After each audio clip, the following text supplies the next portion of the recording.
손자들이었던 여성분들 중에서는 자기의 정조를 지키기 위해서 은장도로 자신의 몸을 이렇게 사행하면서 정조를 지키는 우리 선조 할머니들을 바라볼 수가 있습니다. 일본군들이 고한말 시대에 머리에 상투를 자르는 그런 일들이 있었습니다. 유교에는 쉰채 발부른 수지 부모라고 하여서 자기의 머리털을 깎는 일, 머리를 자르는 일을 그렇게 부모에게 효도하지 않는 일이라고 생각했습니다. 그런데 일본군이 와서 상투를 자를 때 많은 부분들이 있는 유생들이 스스로 자결하는 그런 모습도 우리나라 역사에서 많이 들었습니다.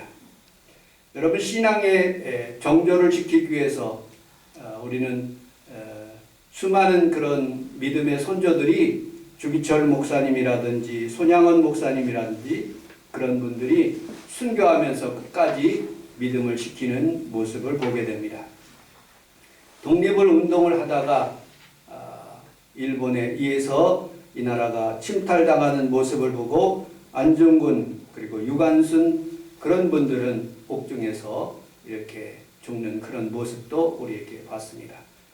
우리들은 하나님 앞에서 예배를 드리면서 코로나 한가운데 있을지라도 우리는 우리 살아계신 하나님이 분명히 이 자리에 계시고 또 우리가 하나님 앞에 예배 드리는 이 순간이 정말로 최고의 행복이고 하나님이 기뻐하시는 일인 것을 믿고 여러분들이 예배 드릴 때 우리 하나님이 기뻐 받아주시는 예배로 믿고 나오시는 귀한 성도들에게 아마 작은 순교인 것 같이 여러분들 오늘 예배가 하나님 앞에 응답되는 것을 믿으시기를 주님의 이름으로 축복합니다. 아멘.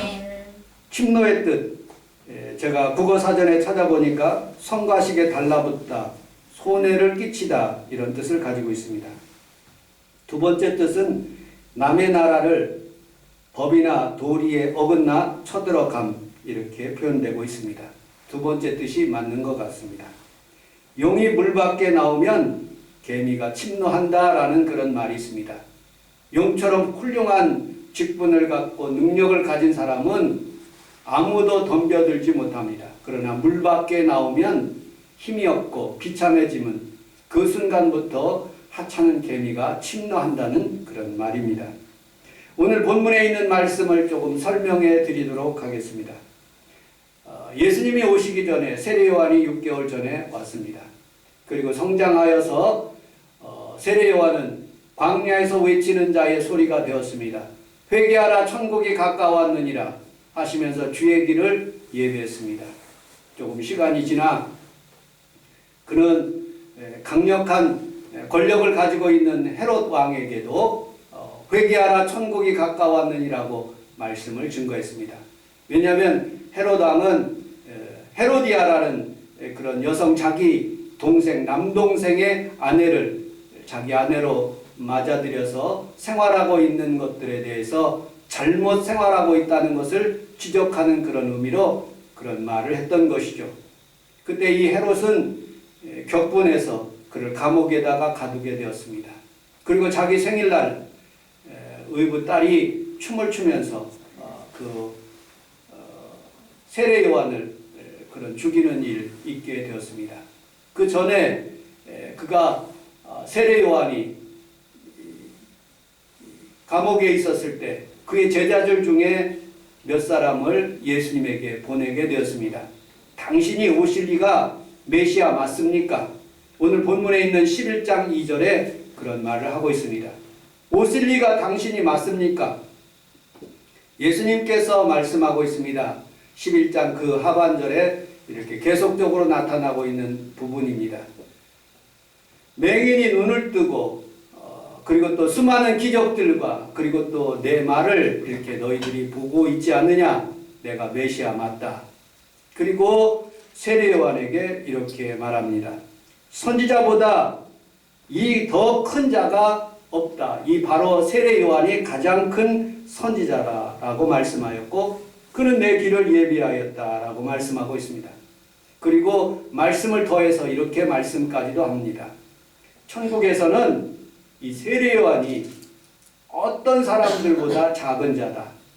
천국에 있는 모든 사람들이 세례요한보다 낫다라고 말씀하십니다. 그리고 이스라엘 백성들 그리고 교만한 바리새인과 서기관들에게 이렇게 얘기합니다. 가버나움아, 내가 두로와 시돈에게 기적을 베풀었는데 그런 기적이 두로와 시돈에게 베푼 가버나움에게 베푼 그런 기적과 그런 기적을 두로와 시돈에게 베풀었다면 벌써 그들이 예수님을 믿고 하나님을 믿었을 것이다 라고 말씀하시면서 독세의 자식들아, 그리고 바리새인과 서기관들에게 너희들이 아브라함의 자손이냐? 이 돌들로도 하나님의 자녀 삼으시고 아브라함의 자녀 삼을 수 있다고 말씀하시는 부분이 오늘 본문에 있는 말씀입니다. 우리 12절을 같이 한번 읽어보도록 하겠습니다. 12절 시작. 세례 요한의 때부터 지금까지 천국의 신도를 당하니 침노하는 빼앗느니라. 아멘. 우리 함께 따라하겠습니다. 침노합시다. 침노합시다. 이 뜻은 이런 식으로 예화를 풀어볼 수가 있습니다. 우공이산이라는 말이 있습니다. 우공이라는 그런 나이 드신 90세 먹은 할아버지가 계셨습니다. 그 앞에 산이 두 산이 있었습니다. 태왕산이고 왕옥산이라는 그런 산 때문에 불편해서 왕래가 잘 되지를 않는 것이에요. 그래서 마음을 먹고 이 두 산을 옮기겠다고 결심하는 것이에요. 삼태기를 가지고 돌을 담아서 1년 걸리는 길 발에까지 모든 돌들을 옮기겠다고, 산들을 옮기겠다고 그렇게 얘기하는 거예요. 그런데 그의 부인이 너무 멀어서 도저히 옮길 수가 없습니다. 그랬더니 그의 자녀들이 다 달라붙어서 아버지 제가 그것을 돕겠습니다. 그 옆집에 있는 과부 아들까지도 돕겠다는 말을 듣고 그 아내도 함께 그 산을 옮기기 시작했습니다. 그런데 가장 지혜로운 그 노인 중에 하나 지수가 이렇게 얘기합니다. 당신은 나이가 90세인데 어느 천년에 이 산들을 옮기겠느냐? 옮길 수 없다. 그러니까 이 우공이라는 사람이 이렇게 답변합니다. 내가 못하면 내 아들이 못하면 내 손자가 분명히 이 산을 옮길 것이다 하고 강한 의지를 표현하니까 그 태양산과 그리고 왕옥산에 있는 산신령들이 이 소식을 듣고 옥황상제한테 찾아갔답니다. 우리가 이 산들이 다 부셔지면 우리가 여기에서 살 수 없는데 옥황상제시여 이 산을 제발 이 앞산으로 삭동과 옥남으로 옮겨주옵소서라고 해서 옥황상제가 옮겨주었다는 그런 사자성어가 있습니다. 우리나라 전래동화도 이러한 내용이 있습니다. 큰 집에 아주 대궐 같은 집에 앞마당에 바위가 있었습니다. 이 바위를 도저히 옮기지 말라는 그런 선조부터 내려오는 그런 말이 있었습니다. 그의 아버지도 그의 자손의 자녀 아들에게 이 바위는 도저히 옮길 수가 없으니까 그냥 놓고 살자라고 그렇게 얘기했어요. 그 아들은 한번 도전해보고 싶은 마음이 있었습니다. 침노하고 싶은 생각의 마음이 있었습니다. 그래서 아버지가 멀리 여행 갔던 그 틈을 타가지고 그 땅을 파기 시작한 거예요. 이 땅이 산으로부터 이렇게 뻗어 올라오는 그런 돌멩이인 줄 알았는데 파보니까 뿌리가 그렇게 깊지를 않은 거예요. 몇 날 며칠을 파가지고 이 바위를 완전히 그 마당에서 제거해서 넓은 마당을 소유하면서 그렇게 살았다는 그런 전래 동화를 읽어본 적이 있습니다. 콜럼버스라는 사람은 처음 무엇을 발견하는 것에 대해서 사람들이 무시하는데 그렇지 않습니다.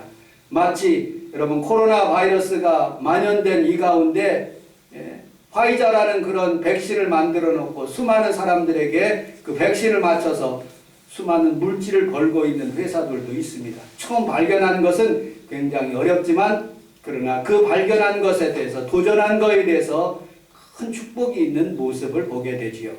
이 콜럼버스라는 사람도 여러분 처음 가지 않는 그 길을 간다는 것은 죽음과의 싸움인 것입니다.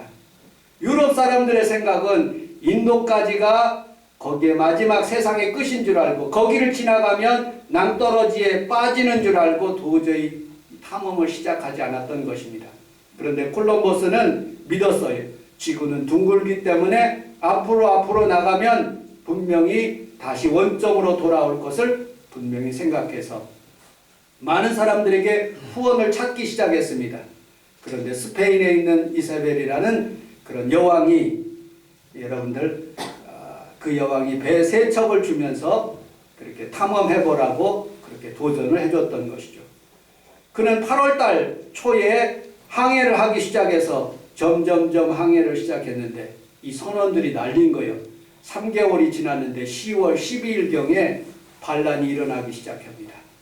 그런데 저 망대 위에서 보니까 육지가 보이는 거예요.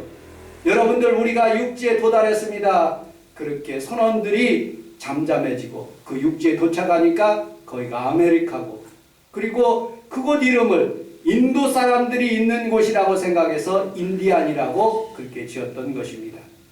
여러분들, 그 좋은 소식들을 가지고, 물품을 가지고 다시 스페인에 오게 되었습니다. 많은 대신들이 시기하고 질투하는 거예요. 그에게 상급을 주면 안 된다라고 그렇게 얘기합니다. 그때 콜럼버스가 많은 사람들 앞에서 이 달걀을 한번 세워보십시오. 아무도 못 세우는 거예요. 근데 콜럼버스는 그 달걀 밑둥이를 깨가지고 반듯하게 세워서 세우기 시작했습니다. 여러분들, 처음에 이 일을 한다는 것은 굉장히 어려운 일인데, 여러분들, 한번 시도하고 난 뒤에 이 일이 성취되는 것은 모든 사람들이 쉽게 보이는 것입니다. 제가 한 일도 그러한 일이죠. 여러분들, 침노하는 것, 일을 시작하는 것 굉장히 어려운 일입니다. 저에게도 교회를 짓는 것, 10명의 성도를 가지고 교회를 짓는 것 어려운 일이었습니다. 그러나 하나님이 도와주시면, 침노하면 하나님께서 가능하게 하시는 것입니다.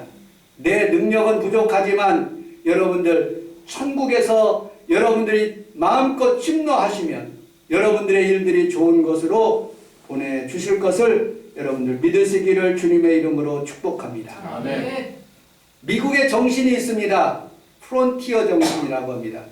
프론티어를 제가 영어로 찾아보니까 변방, 그 다음 변경, 국경, 최첨단, 끝, 이런 뜻으로 가지고 있습니다. 미국은 원래 자기 땅이 아닙니다. 원래 영국의 땅이었는데 독립운동을 해서 워싱턴이라는 사람이 미국을 세우게 되었습니다. 미국이 다 여러분들 그렇게 큰 땅이 아니었습니다. 프랑스로부터 침공해가지고 루지애나 주를 미국이 포함하게 되었어요. 그리고 멕시코를 침공해서 캘리포니아를 미국에 포함되기 시작했어요. 그리고 알래스카를 돈 주고 사서, 소련으로부터 돈 주고 사서 미국 땅이 되었어요.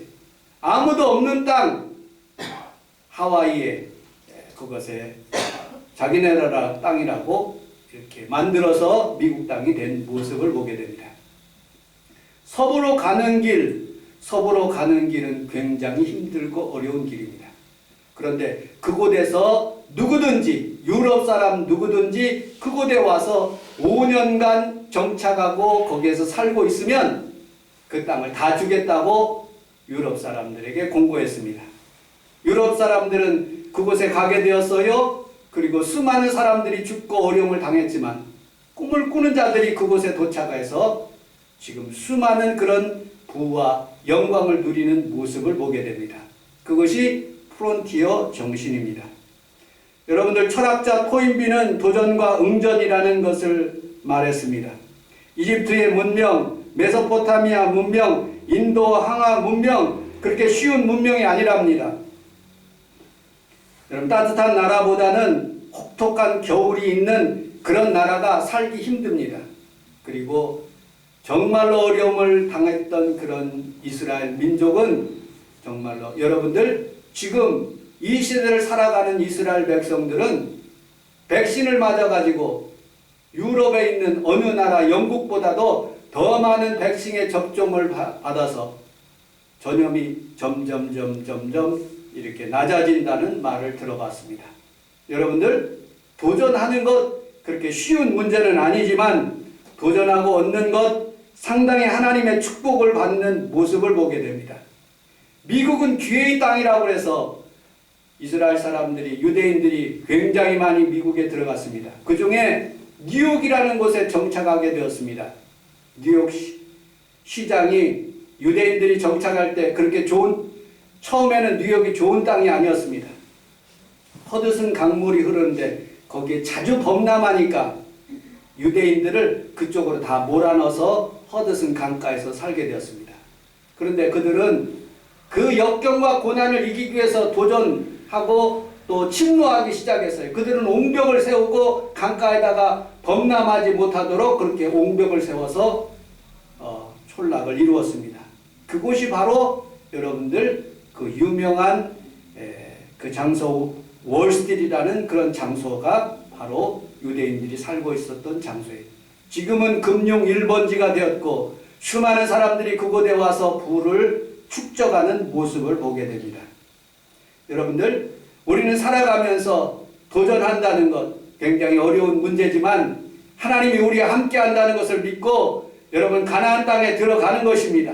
그리고 그곳에 여러분들 많은 정착민들이 있지만 그것을 점령해가면서 이스라엘 백성들이 온 땅을 점령해서 가나안 땅을 소유하는 모습을 보게 됩니다.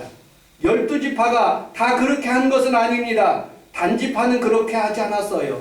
여러분들, 우리는 우리 하나님 앞에서 여러분들이 축복하고 하나님의 복을 받기 위해서는 오늘도 여러분들 삶 가운데 있는 모든 문제를 침노하고 여러분들 극복하고 아멘. 여러분들 도전하면 아멘. 하나님이 분명히 도와주실 줄로 믿습니다. 아멘. 12제자가 있습니다. 우리 주님이 풍랑 가운데 걸어오고 계십니다.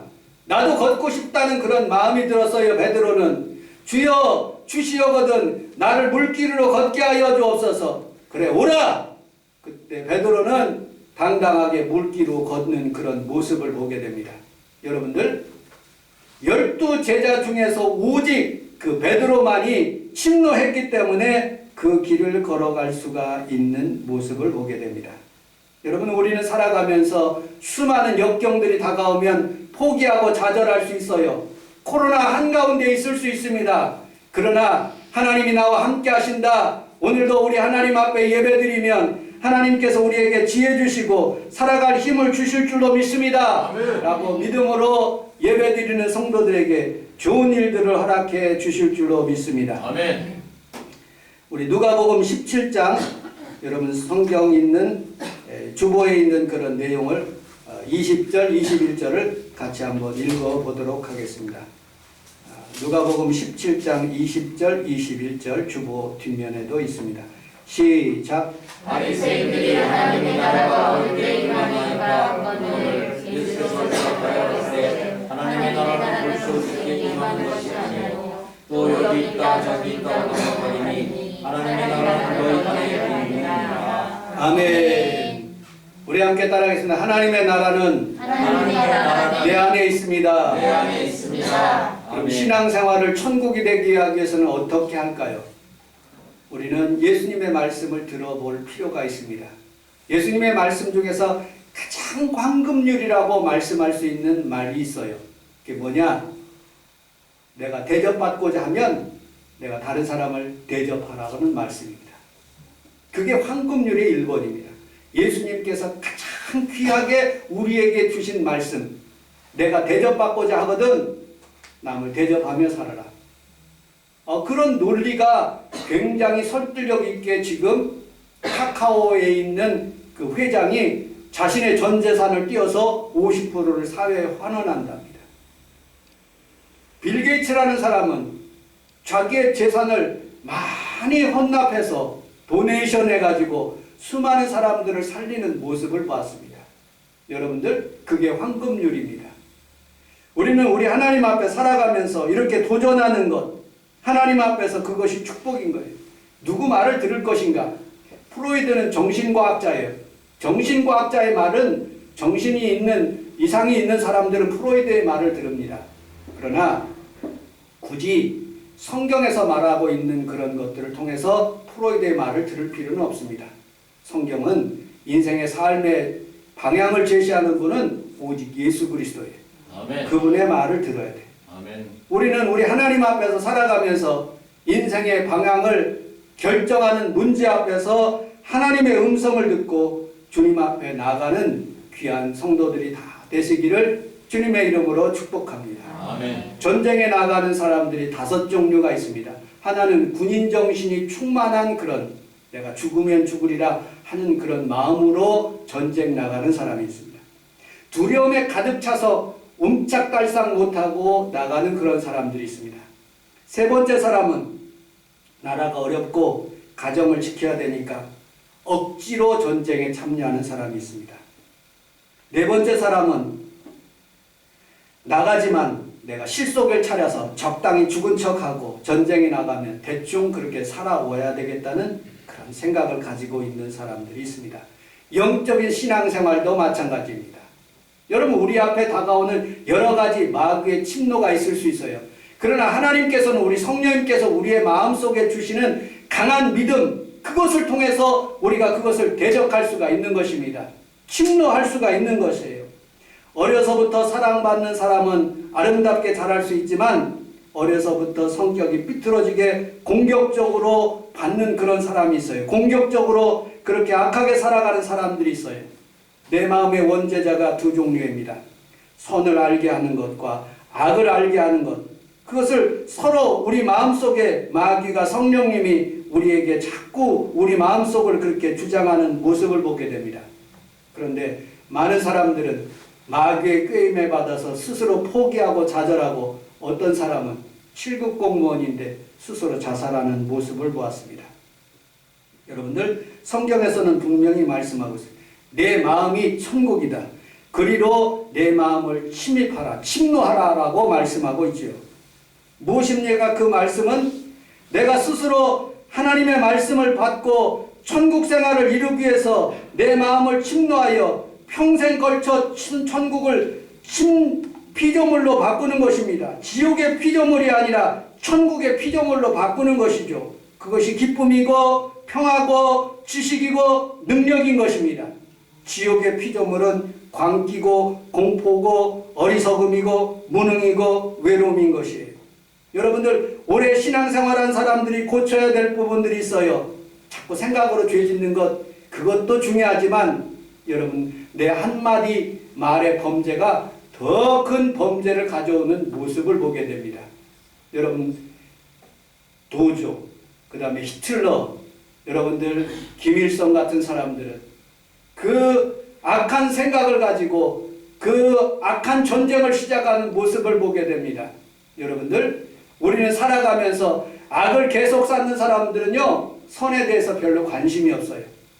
그런데 여러분들과 저처럼 깨끗하고 살려고 노력하는 사람들은요, 죄에 대해서 자꾸 생각나서 하나님 앞에 죄를 범죄치 않고 다시 하나님의 성전에 나와서 좀 더 바르게, 좀 더 하나님의 뜻대로 살려고 노력하는 것이에요. 자꾸 침노해 보십시오. 선한 방향으로 계속 침노해 보십시오. 하나님의 말씀을 읽고 하나님의 말씀을 묵상하고 하나님 앞에 기도하는 일을 계속하게 된다면 여러분들의 가정이 하나님의 축복의 행복의 천국이 되고 여러분들의 삶이 하나님의 축복의 삶이 될 수 있도록 하나님이 자꾸 만들어주시는 거예요. 아멘. 내가 자꾸 피하면 마귀가 나를 괴롭히고 나를 더 구렁텅이에 빠지게 만드는 것입니다. 여러분들, 죄 짓는 사람들은 죄를 자꾸 몰라요. 유영철을 보십시오. 여러분들, 악하게 사는 정남규를 보십시오. 이춘재가 14명이나 여성들을 죽여가면서도 자기의 죄악을 느끼지 못했어요. 술 먹은 사람들은 술이 그것을 자기가 자꾸 술 취했다는 것을 느끼지 못하고 계속 술에 빠지는 것이에요. 술 안 먹는 사람이, 깨끗하게 살려는 사람이 하나님 앞에서 조그만한 죄를 지면 아이고 내가 잘못했습니다, 하나님 바르게 살겠습니다 하고 자꾸 자기의 마음을 침노하는 것이에요. 여러분들, 여기 오신 귀한 성도 여러분들께서는 오늘도 하나님의 말씀에 더 가까이 가고 하나님의 음성을 더 듣는 귀한 성도들이 다 되시기를 주님의 이름으로 축복합니다. 아멘. 그럴 때 여러분들, 우리 주님께서 여러분들의 가정에 천국이 되게 하시고 침노함으로 여러분들이 복을 받는 귀한 성도들이 다 되시기를 주님의 이름으로 축복합니다. 아멘. 기도하겠습니다. 하나님 아버지, 고맙습니다. 우리 주님께서 저희를 사랑하셔서 거룩한 하나님의 성전에 와서 하나님의 말씀을 듣고 하나님 천국은 침노하는 자의 것이라고 말씀한 그 말씀의 음성을 들었습니다. 우리 성도들이 죄악으로 빠지지 않고 하나님의 음성을 듣고 날마다 하나님 천국이 되게 하시고 하나님 죄악을 멀리하여 주님 가까이 하는 귀한 성도들 다 되게 하여 주옵소서. 예수님 이름으로 간절히 기도 올려 싸움나이다. 아멘.